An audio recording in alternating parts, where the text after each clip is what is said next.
Graça, misericórdia e paz da parte de Deus, nosso Pai, e do Senhor Jesus Cristo. Hoje nós chegamos no capítulo 15 do livro de João, Evangelho de João. É um momento muito especial. É talvez um dos capítulos mais esclarecedores, se é que a gente pode dizer isto, porque todos eles são. Nós vamos abrir a nossa Bíblia, ou o nosso iPad, ou a nosso iPhone, porque hoje a Bíblia é em várias formas, ou simplesmente aqui. A gente vai colocar os versículos de 1 a 4 do capítulo 15 de Evangelho de João. Eu sou a videira verdadeira, e meu pai é o agricultor. Todo ramo que estando em mim não der fruto, ele o corta, e todo que dá fruto, limpa, para que produza mais fruto ainda. Vós já estáis limpos pela palavra que vos tenho falado. Permanecei em mim, e eu permanecerei em vós. Como não pode o ramo produzir fruto de si mesmo, se não permanecer na videira, assim nem vós o podeis dar, se não permanecerdes em mim. Nosso Pai, nós agora precisamos dos holofotes do Teu Espírito, da acuidade dos nossos ouvidos pelo Teu Espírito, da unção do Teu Espírito, para que falemos, ouçamos e guardemos aquilo que o Senhor falar conosco e através de nós. Para a glória do Teu próprio nome é que nós oramos. Amém.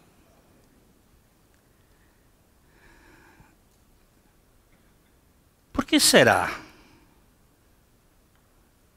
que Jesus não disse, por exemplo, eu sou a sequoia gigante,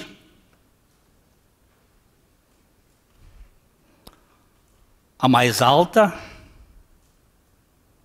e uma das mais vetustas árvores deste mundo. Ela pode chegar a 115 metros de altura. O seu diâmetro pode chegar a ponto de fazerem um túnel e passar um carro por dentro, como havia uma sequoia lá na Califórnia. Por que Jesus não disse, eu sou a sequoia gigante? Ou porque ele não disse, eu sou o Quercus palmar fortíssimo, o tipo de carvalho, a árvore mais resistente do mundo?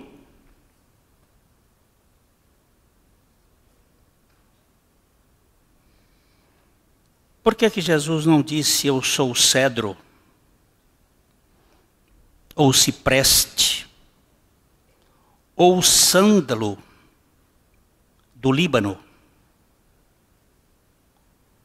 As árvores da construção do templo de Salomão?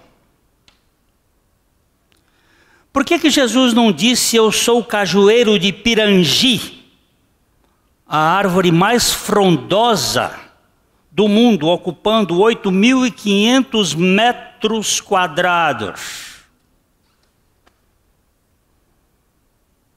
Há tanto tipo de árvores. Há árvores que produzem madeira, árvores que produzem sombra, árvores que produzem flores, árvores que produzem frutos, árvores medicinais. Tem árvores que produzem madeira, sombra, flores, frutos e são medicinais. E Jesus procurou exatamente dizer: eu sou a videira verdadeira. Deve ter alguma coisa.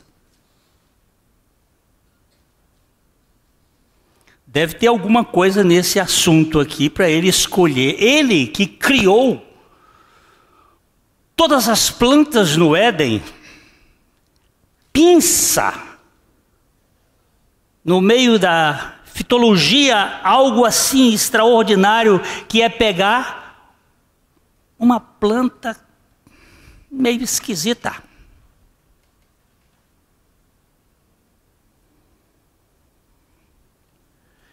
Porque Jesus se compara exatamente com a videira, que representa ele e a igreja. Jesus disse no Evangelho de João 7 vezes. Ele disse quem ele era, usando a expressão eu sou, que é a expressão que identifica a sua identidade no nome que define Deus. Yehová, Yehie, Jeová, o eu sou. A gente sabe quem é o eu sou por causa de Jesus. O próprio nome Jesus significa Je, que é o apócope de Jeová, e Sus, eu sou a salvação. Ele disse, eu sou o pão da vida. Mas esta vida aqui não é bios, não é pão de padaria.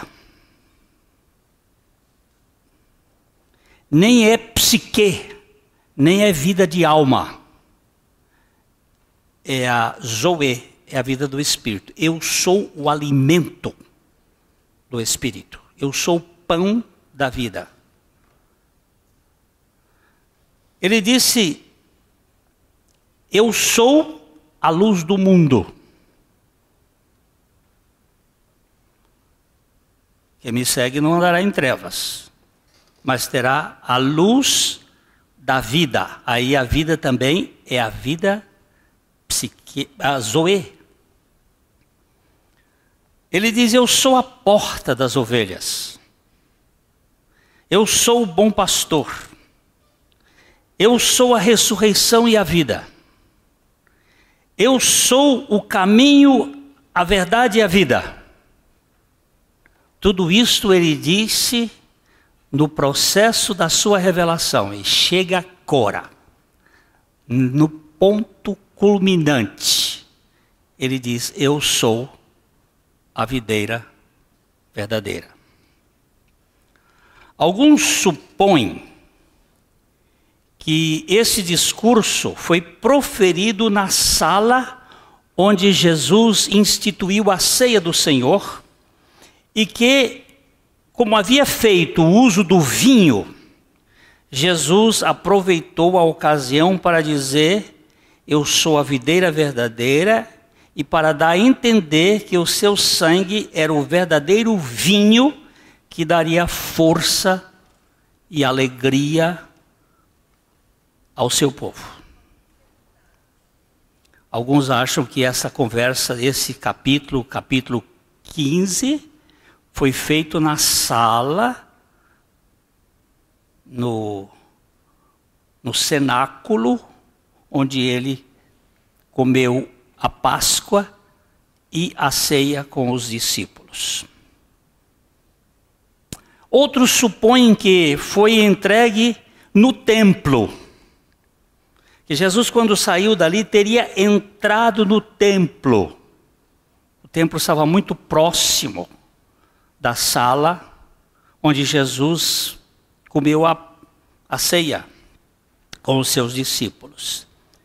E na entrada do templo, segundo Joséfos, Flávio Joséfos, um historiador judeu, na frente do templo, o templo que foi reformado por Herodes, havia uma grande parreira, uma grande videira de ouro. E que Jesus teria dito isto por causa desta videira. Essa aqui não é a verdadeira. Essa aqui é uma videira falsa, uma videira só de aparência. Eu sou a videira verdadeira. Outros acreditam que ele tenha dito isso no caminho em que ele ia até o Monte das Oliveiras. O Monte das Oliveiras fica do outro lado, e então ele saiu para ir para lá, foi de lá que ele foi preso. E então naquele caminho havia algumas videiras, era muito comum em Israel, videiras. E ele teria olhado para aquelas videiras e teria dito: eu sou a videira verdadeira. Nós não sabemos exatamente qual é essa comparação. O que nos chama a atenção é que Israel era chamado de videira. Nós vamos dar uma lidinha no profeta Isaías, no capítulo 5. Nós vamos dar uma lida em 7 versículos, de 1 a 7. Profeta Isaías, que é um profeta que revela muito do projeto messiânico de uma maneira muito clara. Até o livro do profeta Isaías, ele tem 66 capítulos, sendo 39 desses capítulos voltados mais para os aspectos históricos de Israel, e 27 capítulos a partir do 40, falando do servo sofredor, que é Jesus Cristo. E no capítulo 5, nos versos de 1 a 7, nós vamos dar uma lida aqui. Agora cantarei ao meu amado o cântico do meu amado a respeito da sua vinha. O meu amado teve uma vinha num outeiro fertilíssimo. Sachou-a, limpou-a das pedras e plantou de vides escolhidas. Edificou no meio dela uma torre e também abriu um lagar. Ele esperava que desse uvas boas, mas deu uvas bravas. Ele está dizendo que o meu amado tinha uma vinha. As vinhas sempre se plantam em colinas. E ali ele tinha uma vinha, ele preparou, ele tirou pedras, ele sachou, ele limpou bem, ele plantou e edificou no meio dela uma torre e abriu um lagar, e ele esperava que esse povo desse uvas boas, mas ele deu uvas bravas. Vamos continuar. Agora, pois, ó moradores de Jerusalém e homens de Judá, julgai, vos peço, entre mim e a minha vinha. Que mais se podia fazer ainda a minha vinha que eu lhe não tenha feito? E como esperando eu que desse uvas boas, veio a produzir uvas bravas? Agora, pois, vos farei saber o que pretendo fazer à minha vinha. Tirarei a sua sebe para que a vinha sirva de pasto. Derribarei o seu muro para que seja pisada. Deixa só dizer, sebe é a cerca de proteção. Eu vou tirar a cerca da minha vinha para que os animais possam pastar e acabar com ela. Isso aqui o profeta estava falando do que ia acontecer com o povo que ia ser levado para o cativeiro, e ele iria ser, realmente a vinha iria ser destruída. Continuemos. Torná-la-ei em deserto, não será podada nem sachada, mas crescerão nela espinheiros e abrolhos. Às nuvens darei ordem que não derramem chuva sobre ela. Porque a vinha do Senhor dos Exércitos é a casa de Israel, e os homens de Judá são a planta dileta do Senhor. Este desejou que exercessem juízo, e eis aí quebrantamento da lei, justiça, e eis aí clamor. Olha como o Senhor descreve a situação. A vinha dele era Israel, Judá era a planta dileta, predileta, mas esta planta se tornou amarga. Se tornou uma planta que produz frutos não dos melhores.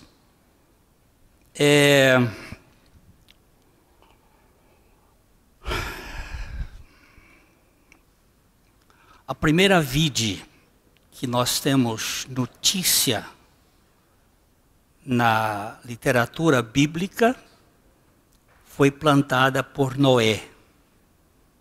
Logo depois do dilúvio, quando ele fez um altar, um sacrifício.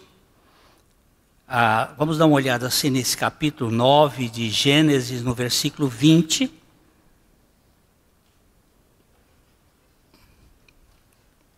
Sendo Noé lavrador, passou a plantar uma vinha. Ele plantou uma vinha. A história dessa vinha deu no que deu.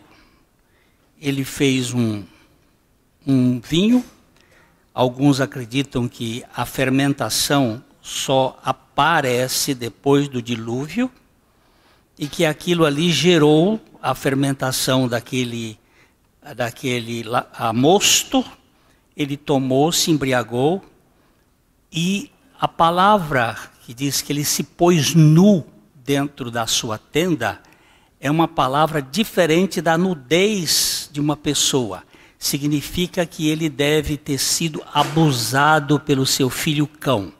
Então aquela vinha tem uma característica de algo pernicioso, que gera uma destruição, tanto na sensatez da pessoa, como nos relacionamentos familiares.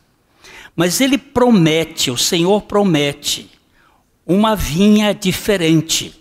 E nós temos em Gênesis, no capítulo 49, quando Jacó estava fazendo a transmissão das suas bênçãos aos seus filhos, começando com Rúben, ele chega em Judá, no capítulo 49, verso 8 a 12 de Gênesis, e ele faz uma afirmação muito interessante a respeito desta planta especial que é Judá.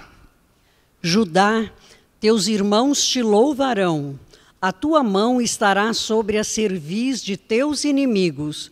Os filhos de teu pai se inclinarão a ti. Aqui, antes, voltando, só aqui. Os teus irmãos te louvarão, porque Judá significa louvor. Os teus irmãos te louvarão. Você é motivo de louvor. E isso está apontando para o descendente de Judá. Vamos lá, em frente. Judá é leãozinho. Da presa subiste, filho meu. Encurva-se e deita-se como leão e como leoa. Quem o despertará? O cetro não se arredará de Judá, nem o bastão de entre seus pés, até que venha Siló, e a ele obedecerão os povos. Aqui ele fala de Judá, que ele seria o leãozinho e que dele viria Siló. Quem é Siló? O amado. Siló aponta para Jesus Cristo. A ele obedecerão os povos. Continuamos. Ele amarrará o seu jumentinho à vide e o filho da sua jumenta, a videira mais excelente. Lavará as suas vestes no vinho e a sua capa em sangue de uvas. Não pode ser mais claro o sacrifício de Cristo aqui. Desde a jumentinha, o filho de jumenta, aqui nós temos o filho da jumenta onde Jesus entrou, a videira mais excelente lavará as suas vestes no vinho e a sua capa no sangue das uvas. Não tem coisa mais linda do que essa verdade do Evangelho. Ali estava apontando para algo que iria acontecer na história. Verso 12 só, para terminar. Os seus olhos serão cintilantes de vinho e os dentes brancos de leite. Nós não vamos entrar aqui nesses pormenores, porque senão a gente perde muito tempo. Mas é uma beleza fora de série. Isso Jacó, quase 2000 anos antes, falando de Jesus Cristo. A palavra verdadeira, eu sou a videira verdadeira, está confrontando com uma videira não verdadeira, ou uma videira falsa, ou uma videira brava, que não é a videira que vai descedentar a sede de significado e dar a alegria por ser a pessoa aceita. Porque o tipo do vinho, o vinho tem como tipo alegria. Jesus dá de verdade o que emblematicamente representa a videira. Ele vai dar. O ponto de comparação ou o significado da figura é o seguinte: a videira produz seivas ou alimento para sustentar os ramos, sejam eles grandes ou pequenos. Só serve para isto. A videira, o tronco da videira, só serve para trazer a seiva, água, alimentos tirados da terra e sustentar os ramos. Mais nada. Você nunca ouviu falar de um móvel feito de tronco de videira.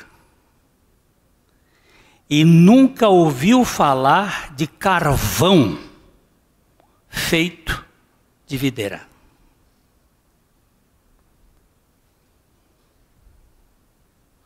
A videira tem só um único objetivo: sustentar os ramos, trazer vida, ou gerar vida, produzir vida. A videira não dá fruto. Quem dá fruto são os ramos. Jesus está terminando o seu ministério. E ele está dizendo para os seus discípulos: eu sou a videira verdadeira. E vocês são os ramos. Vamos ler outra vez? João 15, 1. Eu sou a videira verdadeira e meu pai é o agricultor. Aí ele acrescentou o seguinte: eu sou o tronco, porque a videira, a cepa, é o tronco. Os ramos, eu sou a videira verdadeira, meu pai é o agricultor. Quem vai cuidar da videira dele é o viticultor, que é o pai. A palavra viticultor, ela expressa exatamente o termo grego georgos, que é a terra sendo trabalhada. Georgos, ergos, trabalhar a terra, trabalhar a obra da videira na terra. A videira de Deus que iria produzir frutos na terra. É o Pai que está por trás. Significa que ele cuida de uma vinha, adubando, aparando e defendendo a videira de fungos, de pragas, tirando, limpando, cortando, cuidando dessa videira. A figura significa que Deus deu ou designou seu filho para ser a fonte de toda a bênção para a humanidade.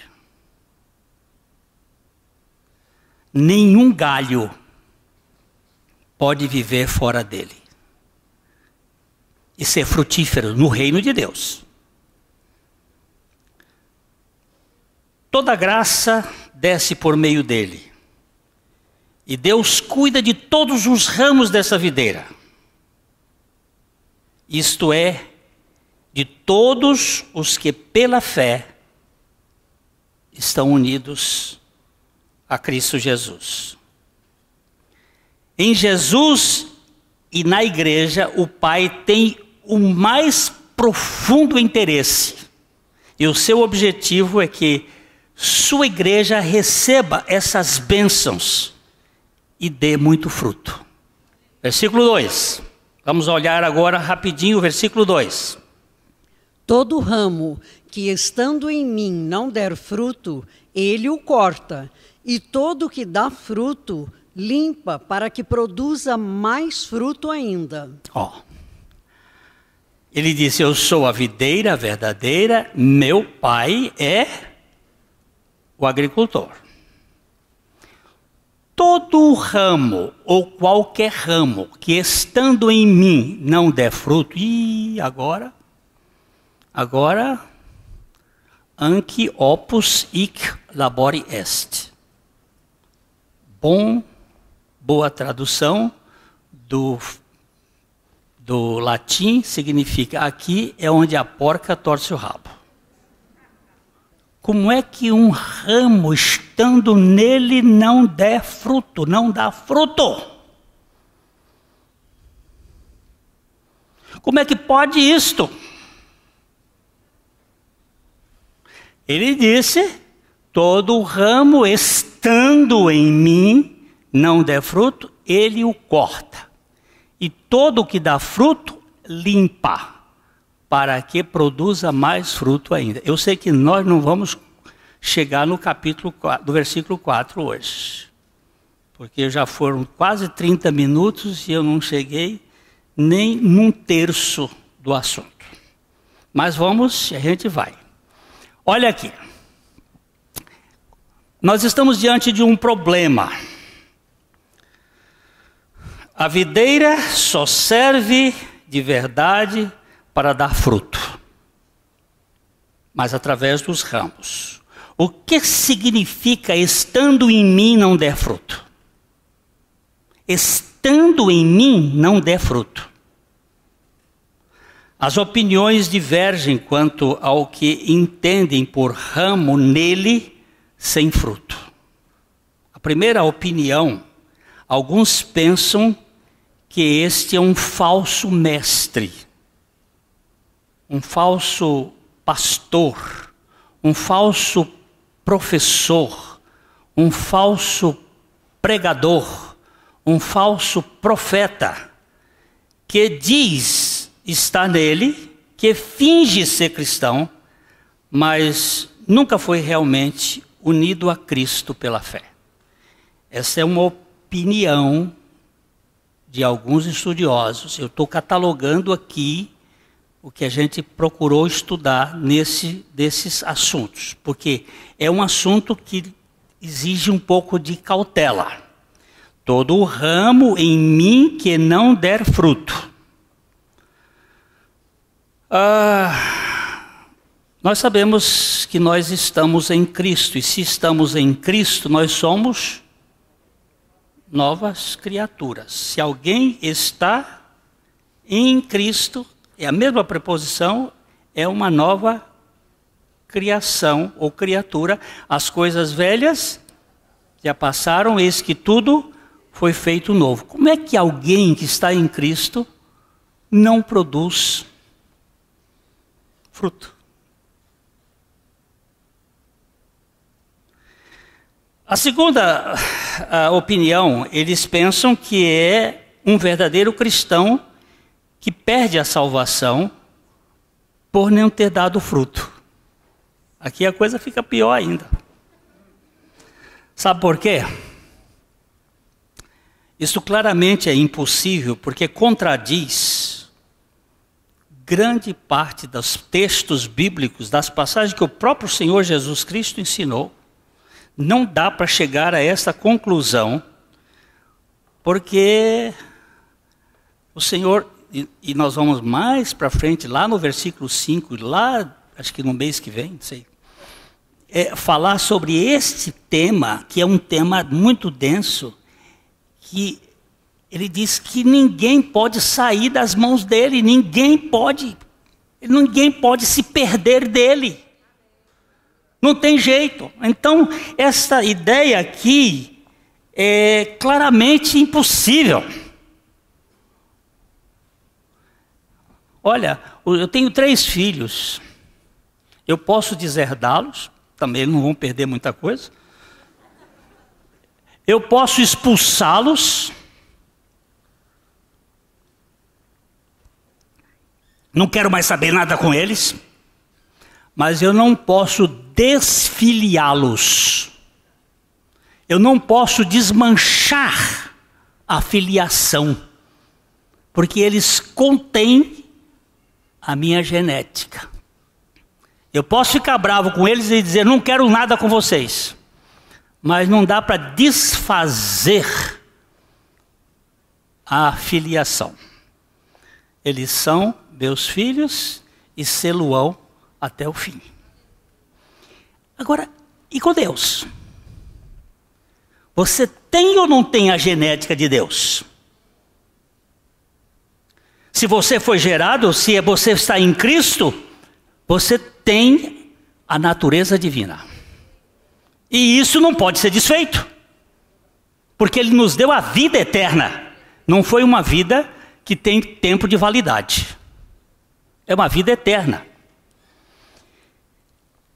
Agora, a terceira possibilidade é que é um verdadeiro cristão que se tornou desanimado, que perdeu o ânimo, que murchou. Ele se afastou da relação de intimidade com o nosso Senhor por causa do mundo. E falha na manifestação dos frutos do Espírito. É um cristão. Eu devo dizer para vocês que aqui eu encontro um pouco de base ao meu coração. Não estou dizendo que estou certo. Então, quem é esse ramo que não dá fruto? Neste texto, o Senhor faz com que este ramo infrutífero, de algum modo, seja tratado. E aqui nós vamos encontrar um problema com o verbo cortar. Vamos ver aqui. Todo ramo que estando em mim não der fruto, ele o corta. E todo que dá fruto limpa para que produza mais fruto ainda. Aqui é que está o busilis da questão. O X da questão. É nesse verbo. Porque é a única vez na Bíblia que ele é traduzido como cortar. E em outro lugar ele também é traduzido como tirar. Quer ver? Vocês vão lembrar? Ex agnus Dei qui tollat peccata mundi. Agora me diga o que é isso. Eis o Cordeiro de Deus que tira, hairo, que tira o pecado do mundo, que tira. Este é o significado, tanto aqui desse texto, quanto eis o Cordeiro de Deus que tira o pecado do mundo. O verbo tem ideia de tirar ou cortar, mas as outras ele tem ideia de levantar. Levantar. Eu vou dar algumas citações. Atos capítulo 4, verso 24. O verbo é traduzido de maneira, às vezes dentro do contexto, mas olha aqui. Ouvindo isto, unânimes levantaram a voz a Deus e disseram: Tu, soberano Senhor, que fizeste o céu, a terra, o mar e tudo o que neles há. Aqui é o verbo hairo. Levantaram a voz. Não é cortaram a voz. Levantaram a voz. Atos, capítulo 20, verso 9. Um jovem chamado Eutico, que estava sentado numa janela, adormecendo profundamente durante o prolongado discurso de Paulo, vencido pelo sono, caiu do terceiro andar abaixo e foi levantado morto. Paulo pregava muito. Ele pregava, os sermões de Paulo eram muito longos. A gente sabe por alguns dos textos. E aqui ele estava lá em Troade e o cara estava no terceiro andar, o Eutico, e ele cochilou e caiu do terceiro andar e foi tomado e levantado morto. Hairo. Mais um texto, só para a gente não gastar muito tempo aqui. João capítulo 5, verso 59.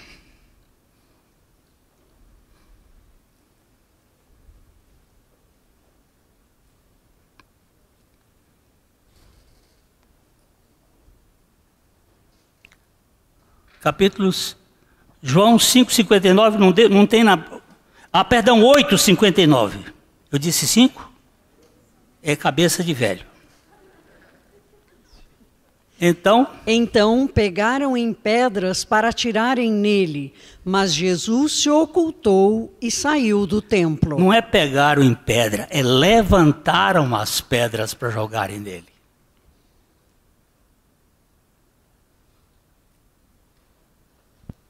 O verbo é hairo. Levantaram pedras para jogar nele.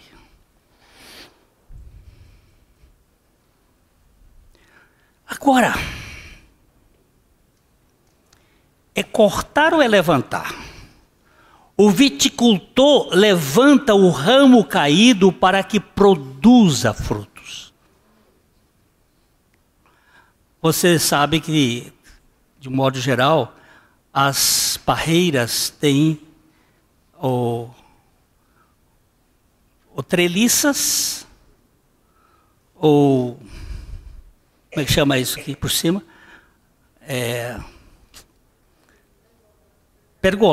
Um pergolado para elas subir, porque a parreira é uma trepadeira.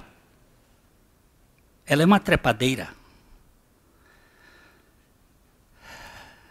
E ela sobe, né?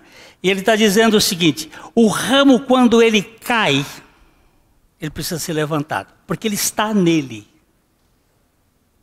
E é aqui que começa a coisa, ó, chega a arrepiar. A coisa mais linda do meu viticultor. O ramo está nele, mas não está dando fruto.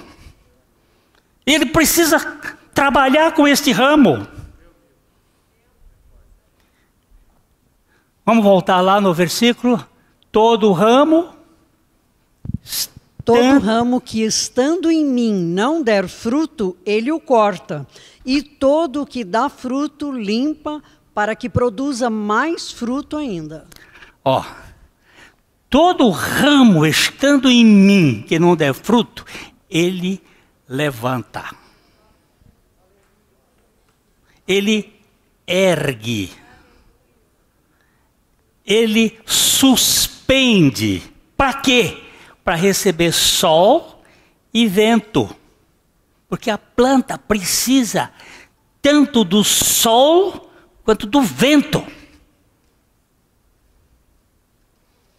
Ele levanta para que ele possa receber a iluminação. E todo o que dá fruto. E aqui nós temos um problema, deixa eu ver se eu acho aqui, no grego, porque é uma jogada. Como eu anotei muita coisa aqui,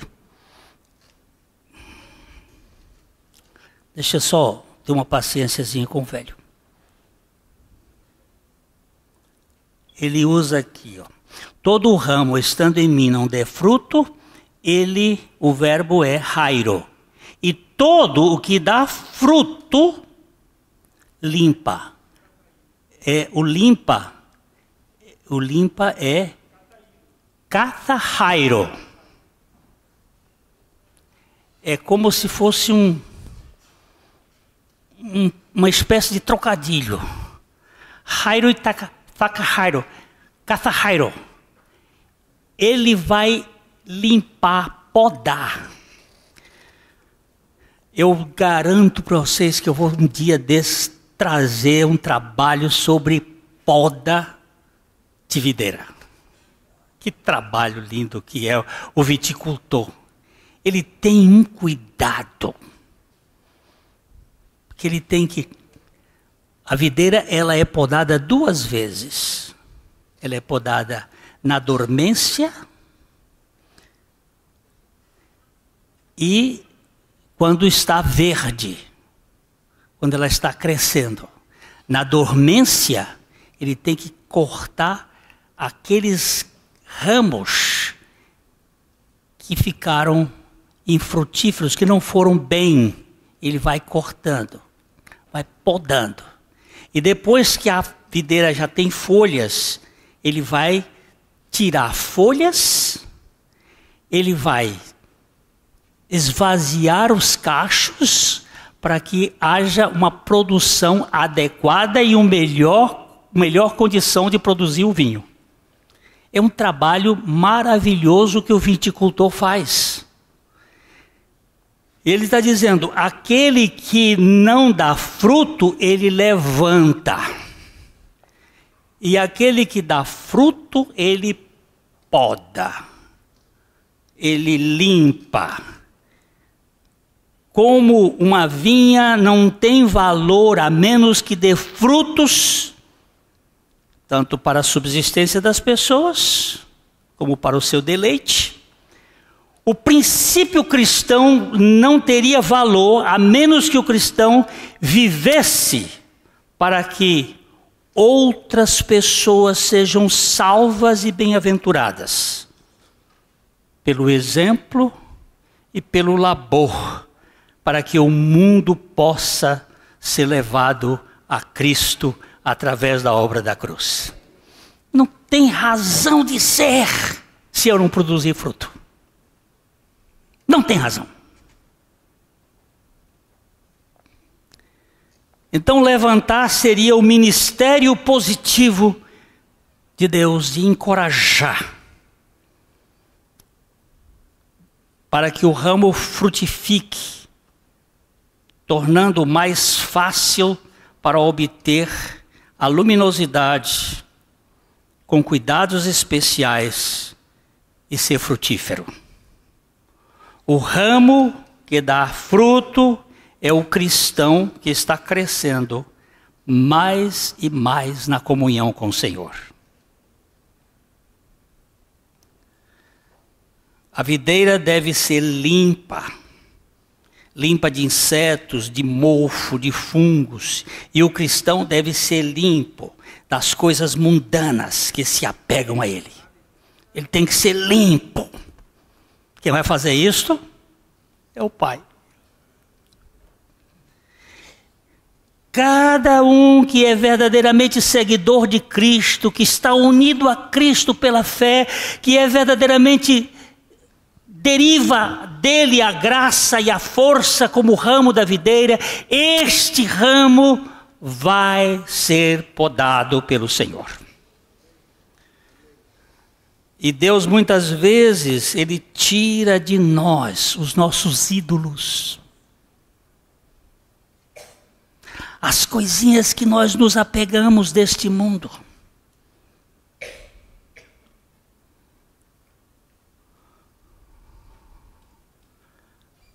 Eu vi uma mãe me dizer uma vez: Deus tirou o meu filho porque ele era um ídolo na minha vida.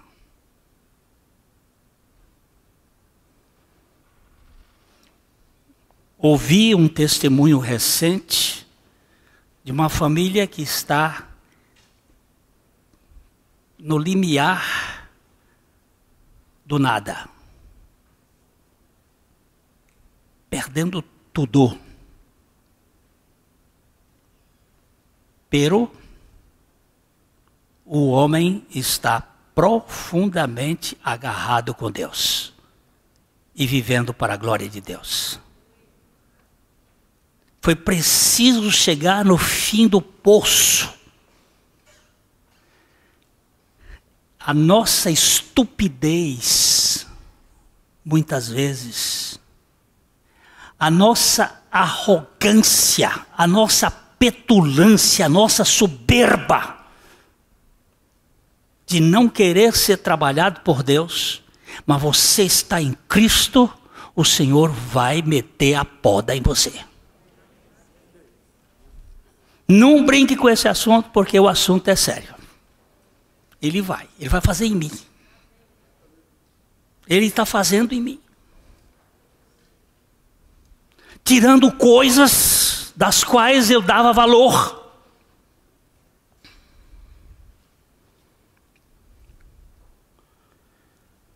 Nós temos, irmãos, que saber que Deus, Ele vai purificar a sua igreja. Ó, eu acho que esse bicho aí, não posso nem ficar falando muito no nome dele, porque diz que desligam até o YouTube. Mas eu ouvi meu amigo Rodrigo Silva, doutor Rodrigo, falando que ele considera, eu acho que eu também vou me considerar que esse vírus foi uma bênção de Deus para a igreja.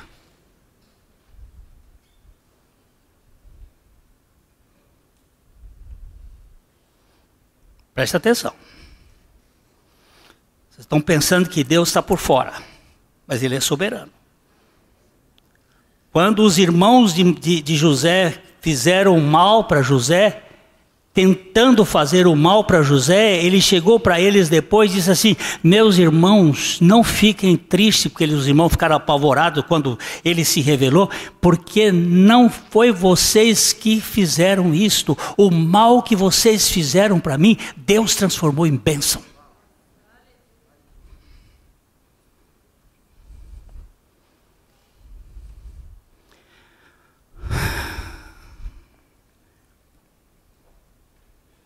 Se o conceito for levantado, Deus irá trabalhar com o ramo até que ele frutifique.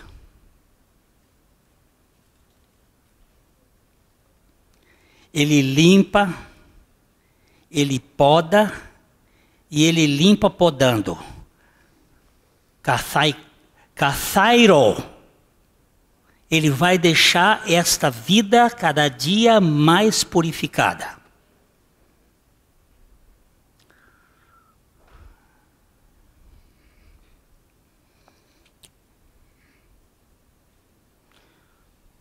Deus frequentemente permite que nós sejamos retirados do comando das coisas, para que nós não tenhamos outra esperança senão Ele mesmo.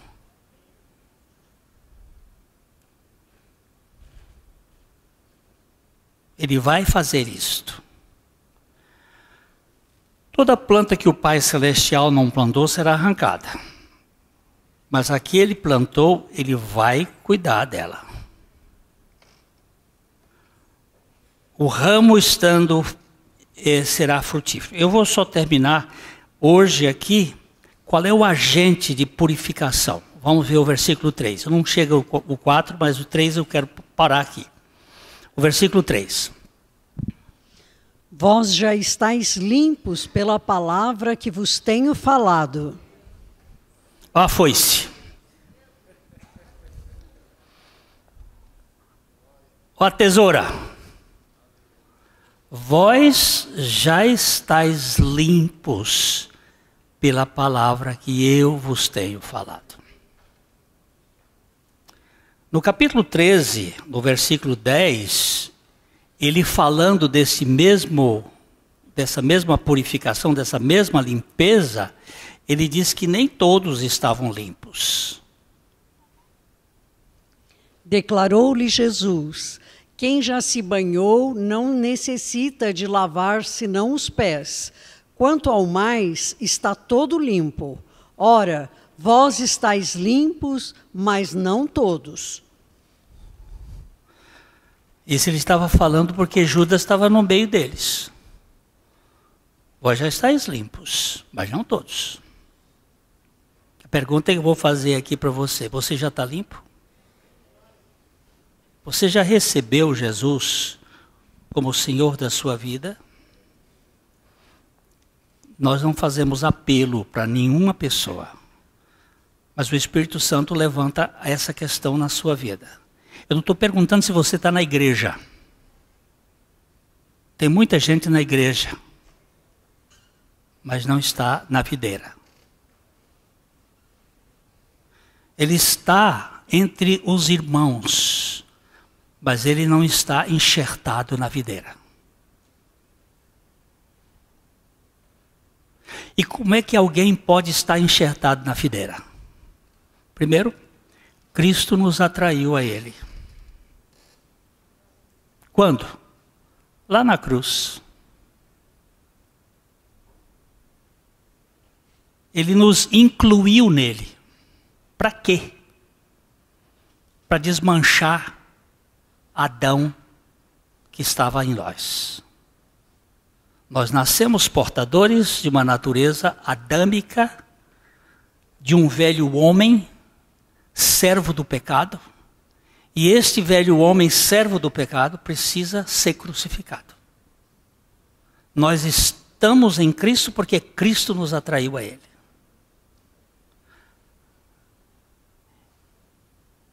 E aquele moço que disse assim, para mim uma vez, eu às vezes estou em Cristo. Meu velho homem foi crucificado com Cristo, mas de vez em quando ele desce da cruz. Eu disse, meu amigo, quantas vezes Jesus desceu da cruz? Ele teve 3 propostas para descer da cruz. Dos religiosos, dos ladrões e dos soldados. Desce da cruz para que vejamos e creiamos. Ele não aceitou nenhuma. Por quê? Porque ele precisava salvar a videira brava. Tanto a de Israel quanto a gentia, salvar, precisa matar o velho Adão e nos dá a vida dele na ressurreição. Você não estará em Cristo se Cristo não tivesse atraído a ele.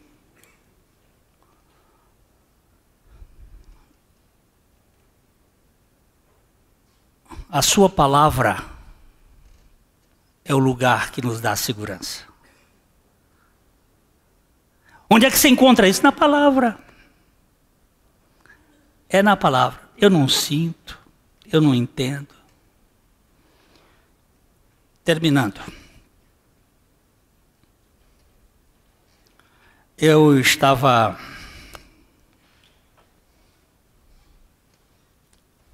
pastoreando essa igreja aqui,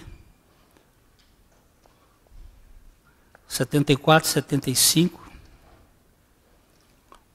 e uma igreja com 17 nacionalidades diferentes, russos, abssarábios, turcos, japoneses, alemães, franceses, ingleses, PPP, espanhóis, italianos. Era gente para valer, não era, dona? Cada um com seu grupo, cada um com suas histórias.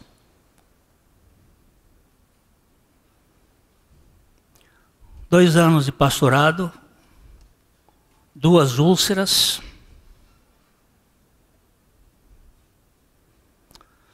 Um casamento bichado, com problemas, minha esposa e eu.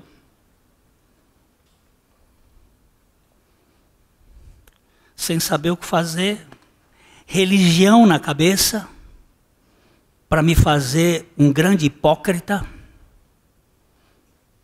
mas nada de evangelho. Eu fui ouvir um pregador na igreja do aeroporto, igreja missionária do aeroporto. Um pregador exótico, esquisito, uma figura sem muita expressão, tocando sanfona. E eu, snob, metida besta, sentei lá e perguntei o que eu vim fazer aqui, onde eu fui amarrar minha égua. Mas 15 minutos de pregação da palavra, da leitura bíblica, eu já estava tremendo e dizendo, essa experiência eu não tenho. Mas a tua palavra está dizendo, e eu recebo a tua palavra como tua palavra. Não tive nada mais do que um choro na hora, porque eu fiquei muito emocionado com a palavra de Deus. Mas a partir dali, algo que eu chamo de a suficiência do Senhor começou a crescer dentro de mim.